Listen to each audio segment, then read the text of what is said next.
guys, it's Jake again, and today we're going to be reading from Chapter 10, which is where we left off last time on Klawde, Evil Alien Warlord Cat. This is the third part of the series, so don't forget to like and subscribe so you don't miss the next part.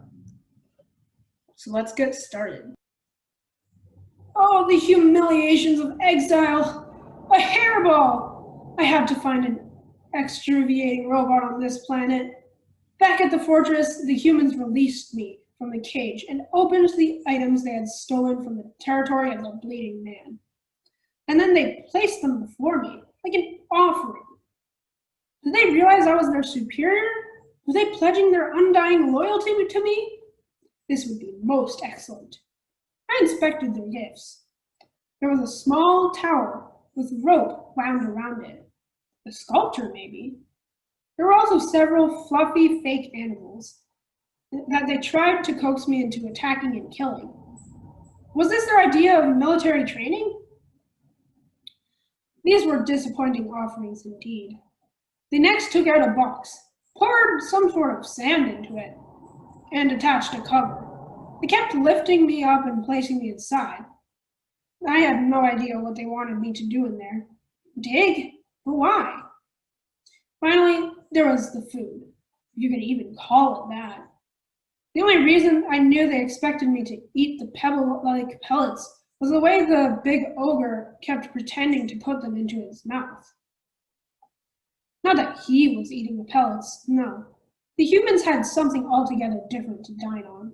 Strange smells, delicious smells, came from the pot that the long-furred human was stirring. I spit out the pellets and jumped near the flaming metal box to sample this food, but the long-furred human pushed me off. The gall! Only I had my molecular disintegrator, I would have vaporized it. Did this ogre have any idea what I did to the entire population of Pussycat? I again leaped to the firebox, and again was shoved off. We shall see about this. Chapter 11, Monday morning. Mount Eclipse welcome cabin, 500 feet, the sign read.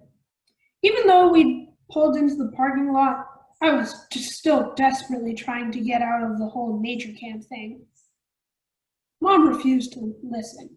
Look, Raj, she said as we walked away from the car, this camp is a wonderful opportunity for you to understand the natural world, learn important survival skills, and beef up your college applications. But I'm going into 6th grade, I said, and I thought the point of a camp was to make friends. Oh, yes, of course, friends. Mom pointed at a group of kids that looked 2 years older than me.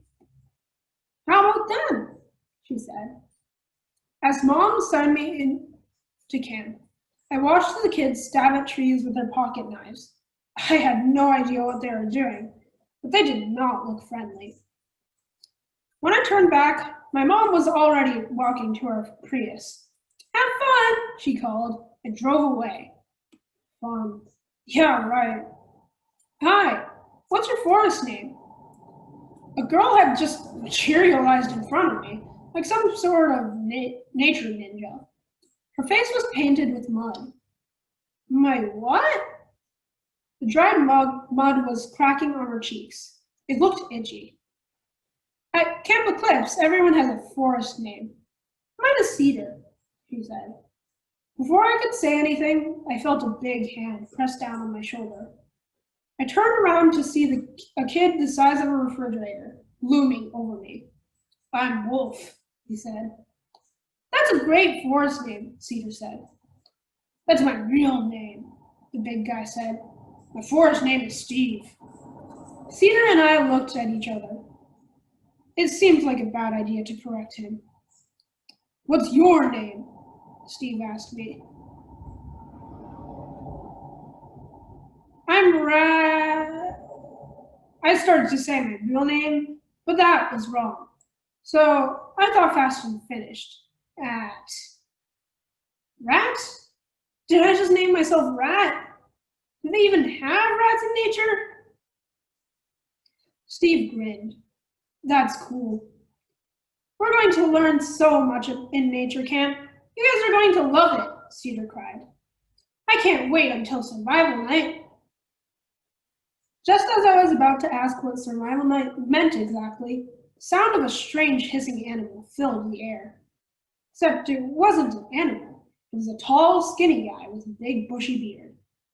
He was standing on top of a large stump and flapping his long arms. Cedar told us that this was the park ranger, who was also our camp counselor. His forest name is Turkey Vulture. Why is he hissing? I asked. Is there something wrong with him? No, it's the sound of a turkey vulture, duh. That's how he calls us to the speaking stump, Cedar said. Follow me. I looked at the counselor again. I didn't care what Cedar said. There was definitely something wrong with him. Chapter 12. With the humans gone, I had the fortress to myself. It was time to locate their intergalactic teleporter and return to my planet to have my revenge. Finding it proved difficult, however. For one thing, the humans put portals between the rooms for some reason. And like everything else on this barbaric planet, they were designed for opposable thumbs. Hiss! Why couldn't they just use universal touchscreens for everything like we did back home? I took a nap and considered what to do. 5 minutes later, I was hungry. The food situation had thus far been intolerable. Worse even than the petrified pellets was the foul-smelling canned sludge they seemed to think was a treat for me. Their food they placed inside an enormous box that was divided into 2 compartments. Using all my strength, I managed to pull one compartment open. The food inside was frozen solid. But why? The second compartment, however, held items that were merely cold. I liked everything. Much of what the humans considered food disgusted me. There was, however, a long yellow rectangle that was rather tasty, and in an even more delicious white liquid inside a carton. I also found a box of 12 smooth brown ovals. I bit into one. It cracked open, and a yellow, strange glob suspended in a thick, clear goo oozed out. I ate it. It was disgusting. I went and vomited into one of the ogre's foot coverings. Chapter 13. Oh, wait. Chapter 13, Monday morning. The park ranger kept hissing and flapping until we all gathered round the big stump he was standing on. Then he smiled at us. Was it just me, or did he have a lot of teeth? Welcome to Camp Eclipse, nature newbies. My name is Turkey Vulture, and I'm your survival leader. Before we begin today's activities, let us put on our deer ears. I looked over at Cedar and the older kids, who were all cupping their hands behind their ears. I did the same, and the sounds around me, birds, wind, insects, got louder. This is the sound of nature, Turkey Vulture said. It sounded pretty nice, actually, not nearly as spooky as I expected. Some fear that humans are destroying the planet, but Earth will be here long after we're gone. Nature is indestructible, Turkey Vulture went on. Humans, on the other hand, are not. He paused dramatically. However, if you learn to live with nature, there is hope for you. When you begin to understand nature's secrets, you may be able to survive the future that is coming. The day when you can no longer just buy whatever you want, such as soda, skateboards, pants, and here he looked straight at me, or American Man comic books in a store. I felt a chill up my spine. It was like he could see right into my soul. Then he smiled with all those teeth again. The first step is to learn to navigate our way in nature, Turkey Vulture went on. Does anyone have an idea how we do this? It seemed everyone except me was raising their hands, but Turkey Vulture called on me anyway. I gulped. Well, once my dad and I got off the highway at a rest stop, I was really naturey behind the parking lot. We went for a walk and got super lost. We used Google Earth to find our way to an In-N-Out burger. Everyone just stared at me. And then we called a car, which took us back to the rest stop. The other kids began to snicker and looked to see what Turkey Vulture would say. The camp counselor narrowed his eyes at me. Do you have a phone on you now? He asked. I said yes. He shuddered in horror. Does anyone else have any technology? Steve raised his hand. Does an iPad count? One of the older kids, who I had heard called Scorpion, said, What a bunch of losers these little kids are. After walking Steve and me to the cabin with the welcome sign on it, Turkey Vulture made us put our devices into what he called the forbidden basket. Then he led us all under the giant Camp Eclipse arch, which he said represented the gateway between civilization and nature. As I walked through, Turkey Vulture wrinkled his nose. The stench of civilization is strong on you, camper. It wasn't meant as a compliment, but I took it as one. Chapter 14. I took a nap, then resumed my search for the teleporter.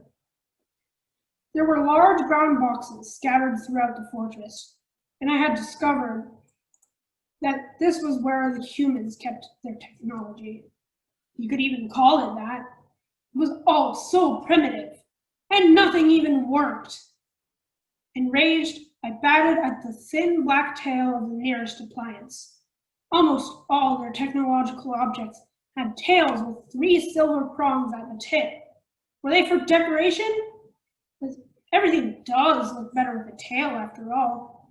Then I noticed several holes in the wall that were the same size as the silver prongs on the tails. Perhaps this was a power source? I inserted the prongs into the wall, and the object sent hot air blasting into my face.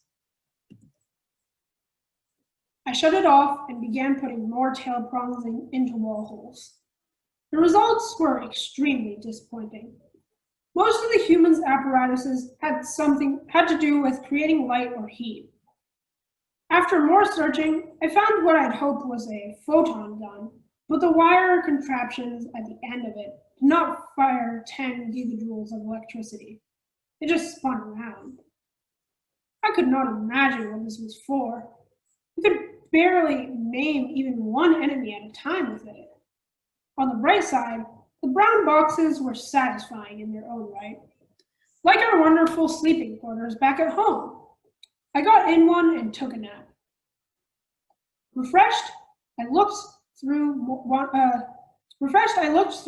of the boxes, but it was hopeless. These ogres did not have multiphasic glob coils or photonic scramblers, let alone an intergalactic teleporter. I would have to build one myself out of their junk. It could take weeks.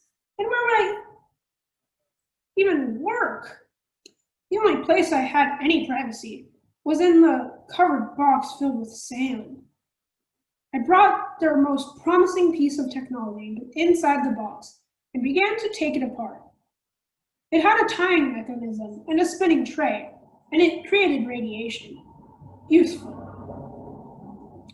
I finally realized what they wanted me to do in the covered box, by the way. Pee and poop.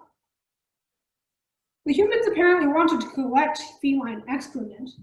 Why, I had no idea, but I refused to supply them with it. Instead, I relieved myself where they did, in a room that contained a shiny white bowl half filled with a small pool of liquid. With one press of a lever, the pee and poop were flushed away, and voila, a fresh pool appeared.